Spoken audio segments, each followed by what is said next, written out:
তখন সিটত কিন্তু বিজেপিক পানী খুৱাই দিছে। মই জানো যে দুটামান সিটত বিজেপিয়ে কোটি কোটি টকা খৰচ কৰিব লগা হৈছে, তাতো কিন্তু পানী খাই গৈছে। কিন্তু সাধাৰণতে মই নিজে দেখিছোঁ নিৰ্বাচনত মই কেনেকৈ হাৰো আৰু বহুত যাদু মন্ত্ৰ থাকে, সেইবোৰ তখন সিটত কিন্তু বিজেপিক পানী খুৱাই দিছে। মই জানো যে দুটামান সিটত বিজেপিয়ে কোটি কোটি টকা খৰচ কৰিব লগা হৈছে, তাতো কিন্তু পানী খাই গৈছে।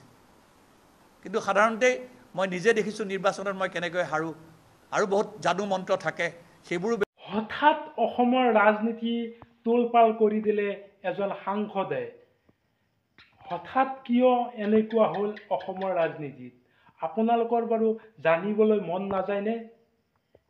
এই সাংসদগৰাকীয়ে কৈছে যে অসমত এইবাৰ কেইবাটাও সমষ্টিত বিজেপিয়ে ঢোকে ঢোকে পানী খাইছে। কাৰ ভুলৰ কাৰণে বিজেপিয়ে ঢোকে ঢোকে পানী খাবলগীয়া হ'ল? এই বিস্ফোৰণ ঘটাইছে এজন প্ৰাক্তন সাংসদে, যিহেতু লোকসভা নিৰ্বাচনৰ ফলাফললৈ আৰু কেইটামান দিন বাকী আছে। এই কেইটামান দিন বাকী থকা মুহূৰ্ততে বিস্ফোৰণ ঘটাইছে এজন প্ৰাক্তন সাংসদে। আহক আমি পলম নকৰি সেই প্ৰাক্তন সাংসদগৰাকীয়ে, সেই প্ৰভাৱশালী প্ৰাক্তন সাংসদগৰাকীয়ে আজি সাংবাদিকৰ আগত কি ভাষ্য আগবঢ়াইছে তাক জানিবলৈ চাব লাগিব ভিডিঅ'টো শেষলৈ। আহক আমি পলম নকৰি সেই ভিডিঅ'টোৰ মাজলৈ যাওঁ। অসমত 6খন আসনত বিৰোধীয়ে ঢোকাঢোকে পানী খোৱালে বিজেপিক। এই নিৰ্বাচনে শিক্ষা দিলে গেৰুৱা শিবিৰক। সংবাদমেল যোগে এইদৰে দাবী কৰিলে প্ৰাক্তন সাংসদ কিৰিপ চলিহাই। তখন সিটত কিন্তু বিজেপিক পানী খুৱাই দিছে। মই জানো যে দুটামান সিটত বিজেপিয়ে কোটি কোটি টকা খৰচ কৰিব লগা হৈছে, তাতো কিন্তু পানী খাই গৈছে। কিন্তু সাধাৰণতে মই নিজে দেখিছোঁ নিৰ্বাচনত মই কেনেকৈ হাৰো আৰু বহুত যাদু মন্ত্ৰ থাকে, সেইবোৰো ব্যৱহাৰ হৈছে নেকি, সেইবোৰ খবৰ ল'ব লাগিব। মই কৈছোঁ যে 6খন আসনত পোৱাৰ পূৰ্ণ সম্ভাৱনা আছে মই ভাবোঁ। কিন্তু margin will be very close, very small.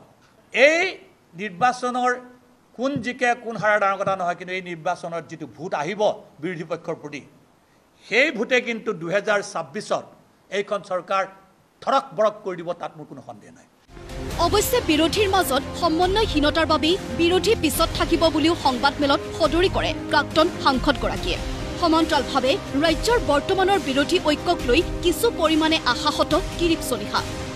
বৰপেটাৰ ক্ষেত্ৰত যিটো পদক্ষেপ ল'লে সেইটো কিমান দূৰ সমীচীন হৈছে তাত মোৰো সন্দেহ আছে। কাৰণ এটা বৃহৎ ঐক্য কৰিবলৈ হ'লে, বিশেষকৈ বামপন্থী দলবোৰক একত্ৰিত যদি কংগ্ৰেছৰ লগত নকৰে, ভাগ ভাগ কৰি ৰাখিলে কিন্তু অহা নিৰ্বাচনতো ফলাফল একে হ'ব। 4জন মানুহে কেন্দ্ৰ কৰি কিবা এখন সভা হৈছে, তাৰ কাৰণে অসমত বিৰাট ডাঙৰ পৰিৱৰ্তন আহিব, কিৰিপ চলিহাই বিশ্বাস নকৰে।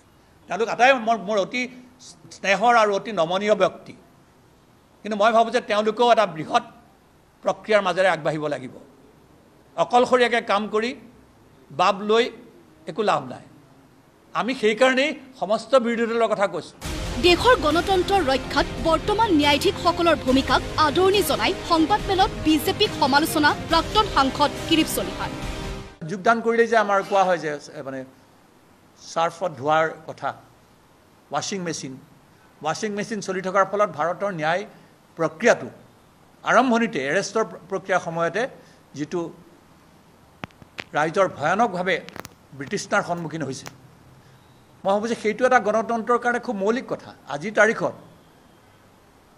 যাকে ইচ্ছা তাকে ভৰাই দিব পাৰে। আজি যদি মই আপোনালোকৰ লগত এখন প্ৰেছ কনফাৰেঞ্চ কৰিছোঁ, মই প্ৰেছ কনফাৰেঞ্চ কৰাৰ কাৰণে মোক এৰেষ্ট কৰি দিব পাৰে। এৰেষ্ট কৰি ক'ব যে আমি চাৰ্জশ্বিট দিম, 6 মাহলৈ দিম, 3 মাহৰ মূৰত দিম, অমুকত দিম, আৰু জেলত ভৰাই দিব পাৰে।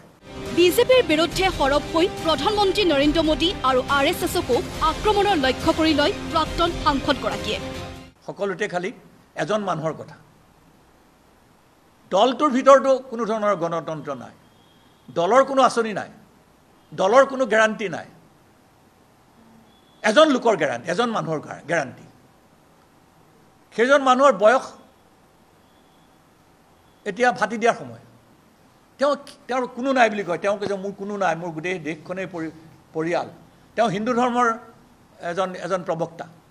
হিন্দু ধৰ্মত কিন্তু আমি জানো যে বিভিন্ন সময়ৰ ক্ষেত্ৰত কোনে কি অৱস্থালৈ যাব লাগে সেইটো বৰ্ণনা কৰি থোৱা আছে।